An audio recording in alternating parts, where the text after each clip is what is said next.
বাংলাদেশের এক এনসিপি নেতা নাহিদ ইসলাম কিভাবে ভারতের বদনাম করছে দেখুন আগে, তারপরে হবে অ্যান্টিবায়োটিক ডোজ।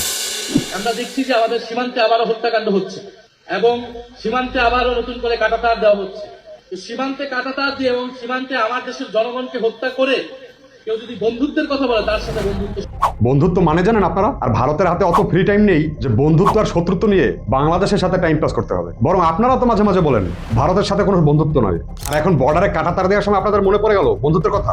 ভারত তার সীমানায় কাঁটাতার দেবে নাকি কারেন্টের তার দেবে তাতে আপনাদের কি শুনি?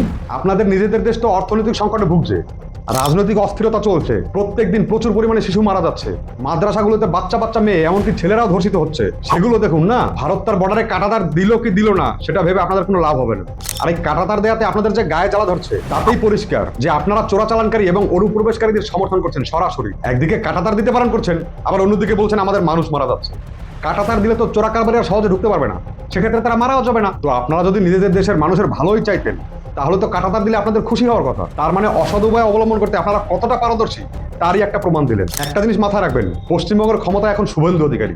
না খাউঙ্গা না খানে দুঙ্গা এই নীতিতে বিশ্বাসী। সুতরাং এতদিন যা করেছেন আর এগুলো কল্পনায় ভাববেন না। না হলে আমাদের বর্ডারের বিএসএফ মাঝে মধ্যে এরকম 2-4টে পার্সেল পাঠিয়ে দেবে আপনাদের কাছে। ভালো করে মাথায় ঢুকিয়ে নিন, কাঁটাতারও দেওয়া হবে, চোরাচালানকারী আর অনুপ্রবেশকারী আটকানো হবে। সে আপনারা যতই কান্নাকাটি করুন আর হুমকি ধমকি দিন।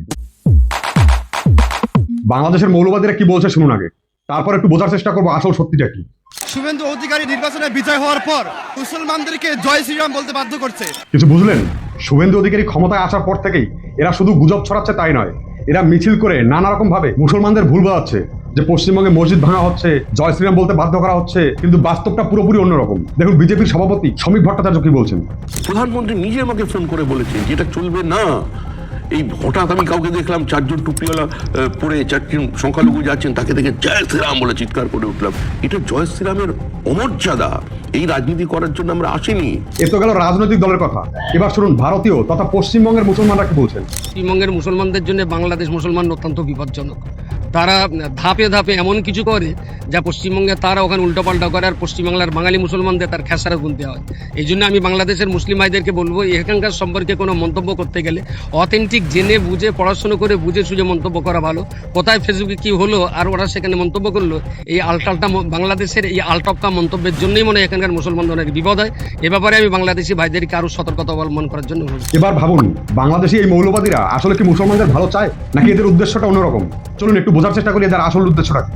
শুভেন্দু এবং নরেন্দ্র মোদী অতি দ্রুত এই আগ্রাসন বন্ধ করুক, না হলে বাংলাদেশের জনগণ সে গাজাতুল হিন্দের ডাক দিবে, ভারতকে স্বাধীন করে টুকরো টুকরো করে দেবে ইনশাআল্লাহ। এটা হচ্ছে এদের আসল উদ্দেশ্য, কোনো না কোনো ভাবে হিন্দুদের বিরুদ্ধে অভিযোগ লাগিয়ে গজাতুল হিন্দের ডাক দেয়া, মানে হিন্দুস্তান দখল করার একটা পরিকল্পনা, এবং এই অজুহাতে বাংলাদেশের হিন্দুদের উপর অত্যাচার করা। পশ্চিমবঙ্গে এখনো পর্যন্ত কোনো মসজিদ ভাঙার উদাহরণ নেই। ওরা যে ভিডিওটা দেখাচ্ছে সেটা কোর্টের আদেশে একটি মসজিদের সামনের অংশটা ভাঙার কথা, এবং তার পাশে একটি মন্দিরও ভাঙা পড়েছে, তাও আবার সেটা অনেকদিন আগের এবং অন্য রাজ্যের ভিডিও। তো বুঝতে পারছেন এরা আসলে কি চায়।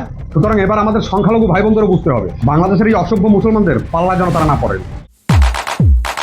মাননীয় মুখ্যমন্ত্রী শুভেন্দু অধিকারী প্রত্যেকবারের মতো আরো একটা বড় ঘোষণা করে দিলেন। আগে থেকেই প্যানিক করবেন না, ওনার কথাগুলো মন দিয়ে শুনুন।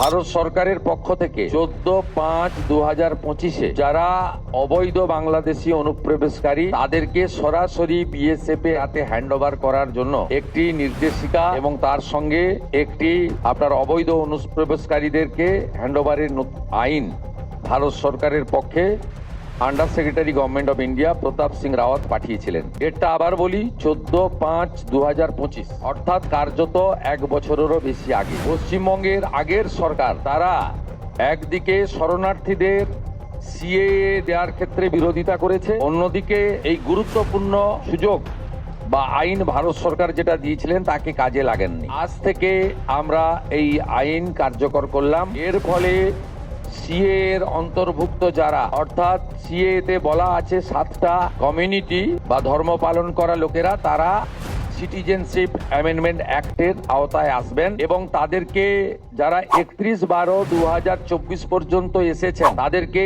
কোনো পুলিশ কোথাও হ্যারাসমেন্ট ডিটেন্ট করতে পারবে না। সিএ এর আওতায় যারা নেই তারা হলেন কমপ্লিটলি অবৈধ অনুপ্রবেশকারী ইনফিল্ট্রেটার্স। তাদেরকে সরাসরি রাজ্য পুলিশ গ্রেপ্তার করবে এবং ডিটেন করবে এবং হ্যান্ডওভার করবে বিএসএফ এর হাতে, এবং বিএসএফ তারা বিডিআর এর সঙ্গে কথা বলে তাদেরকে ডিপোর্ট করার ব্যবস্থা করবে অর্থাৎ ডিটেক্ট, ডিলিট, এবারে ডিপোর্ট। এই আইন আজ থেকে কার্যকর হলো। মাননীয় ডিজিপিকে এবং হোম সেক্রেটারিকে বলে দেওয়া হলো, পশ্চিমবঙ্গের বর্ডার সন্নিহিত সমস্ত থানাগুলিতে এই আইন দেশের স্বার্থে, পশ্চিমবঙ্গের স্বার্থে আমরা আজ থেকে পশ্চিমবঙ্গের বর্ডার সন্নিহিত সমস্ত থানাগুলিতে এই আইন দেশের স্বার্থে, পশ্চিমবঙ্গের স্বার্থে আমরা আজ থেকে কার্যকর করলাম। ঠিক আছে, থ্যাংক ইউ। আগে থেকেই বলেছি কোনো প্যানিক করবেন না। 31/12/2024 আগে যারা যারা এসছেন তাদের ভয়ের কোনো কারণ নেই। উনি কিন্তু সেটা পরিষ্কার করে বলে দিয়েছেন এবং আমরা এটাও আশা করব যে এই ঘোষণার গাইডলাইন্সগুলো কোথায় কিভাবে পাওয়া যাবে সেটা ওনারা খুব শীঘ্রই বলে দেবেন। জয় ভারত।